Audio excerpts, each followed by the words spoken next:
Technology has made us more densely networked than ever before in human history. Yet for all this connectivity, according to numerous polls and surveys, we have never been lonelier. This apparent contradiction is a logical and predictable result of the way in which technology exploits our fears in order to maintain its constant presence in our lives. This evening, I'm going to tell you about two of these fears and how technology's exploitation of them is leading to this epidemic of loneliness. Firstly, I'd like to talk about our fear of boredom. Let's face it, life has always been full of boring bits. Waiting for a bus, sitting on a train, waiting for an appointment, endless meetings and presentations, even a night out with friends. All these things are either inherently boring, or at least they're peppered with lots of boring bits. And we have learned to fear this boredom as if it were a deadly plague. Technology exploits that fear of boredom by making itself available to us as this constantly available alternative universe that's always offering something more interesting than what's going on at the moment as soon as what's going on in the real world loses our attention. And let's be honest about it, there are plenty of genuinely boring experiences. I'm not talking about presentations here. I'm thinking here about train and bus trips, doctors' waiting rooms, stuff like that are made way better if you can read something, maybe play Crossy Roads, maybe send an email, stuff like that.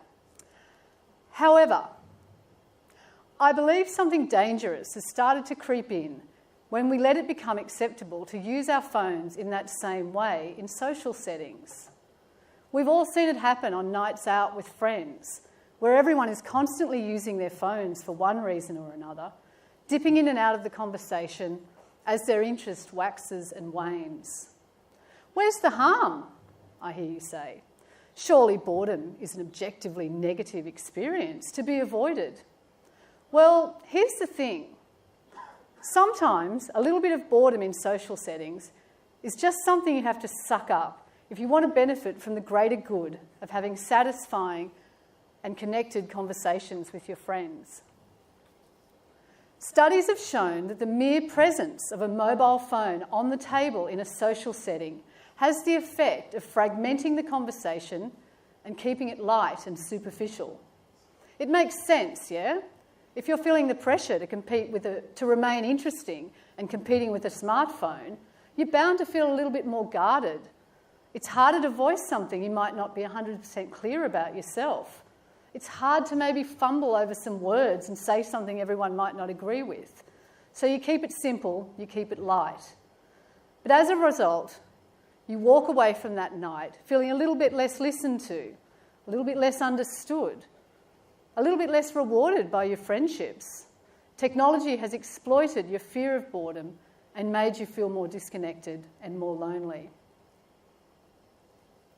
We also fear intimacy. Humans are social animals. We crave connection, companionship, friendship, and our highest goal is intimacy.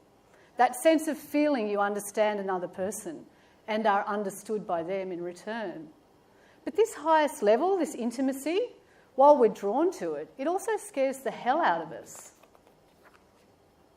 Technology exploits this fear by giving us easy access to a drip feed of a highly diluted version of intimacy.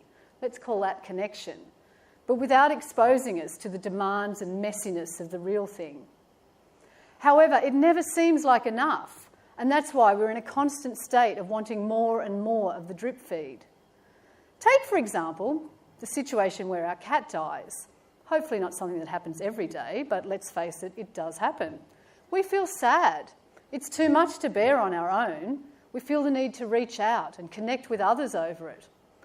So we post a picture of our beloved Fifi on Facebook, along with a carefully edited message, and wait for the comments to flow in, which of course they do.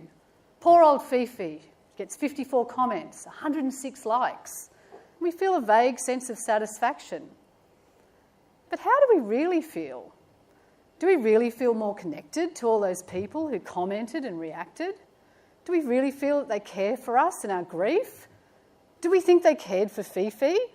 I put it to you that we don't feel anywhere near as good had we let out our grief by crying on the shoulder of a friend, crying so much that we had to use our sleeve as a handkerchief, laughing at this indignity, crying again. No, we'll never get that kind of catharsis via a Facebook post because technology has exploited our fear of intimacy, giving us only a vague feeling of comfort that masks a much deeper feeling of loneliness and disconnection, so we keep coming back for more. In conclusion, loneliness does not come from having no people around you. It comes from being unable to communicate the things that are important to you. Technology has, for its own purposes, exploited our fears, our fear of boredom, our fear of intimacy, and in doing so, it's making it harder and harder for us to communicate to each other those things which are important to us. And the consequence is this epidemic of loneliness.